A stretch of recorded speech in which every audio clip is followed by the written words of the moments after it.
ना भाई ना। बहुत कोशिश कर ली मैंने, लेकिन लिबरल और रुदाली गैंग को ना कोई नहीं समझा सकता। कोई भी फर्जी रिपोर्ट आ जाए, इन लोगों ने अपनी छाती बाहर निकाल के ना पीटना शुरू कर देना है।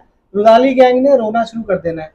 अब ब्लूमबर्ग ने रिपोर्ट निकाली कि भाई साहब आरबीआई ने 12 बिलियन डॉलर का सोना बेच दिया, क्योंकि इंडिया की जो गवर्नमेंट है वो बहुत क्राइसिस से गुजर रही है। फाइनेंशियल क्राइसिस बहुत तगड़ा है। अब ये रुदाली गैंग जो अपनी छाती बाहर निकाल के पीटने लग गया कि भाई साहब इतनी बुरी हालत तो 1991 में भी नहीं हुई थी। तब भी हमने जो है सोना गिरवी रखा था, लेकिन बेचा नहीं था। अब इन डपोर शंको को कौन बताए। आरबीआई ने क्लैरिफिकेशन दे दी है, लेकिन उसमें भी इन लोगों ने लूप होल ढूंढ लिया कि आरबीआई जो है उसने रिपोर्ट दी है 24 अप्रैल तक की, और ब्लूमबर्ग कह रहा है कि मई में सोना बेचा है।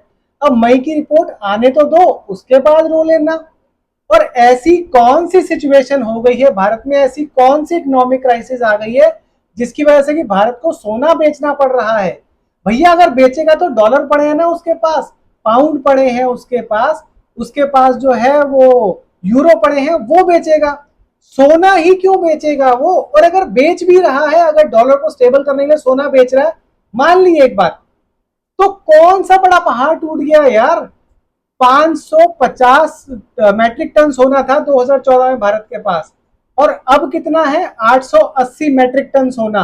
अगर उसमें से 12 मैट्रिक टन सोना बेच भी दिया, जो तुम लोग कह रहे हो 1 लाख करोड़ के आसपास का जो है वो सोना अगर बेच भी दिया, तो कौन सी आफत आ गई भैया, मुझे ये बताओ। कोई फाइनेंशियल क्राइसिस नहीं है भारत में।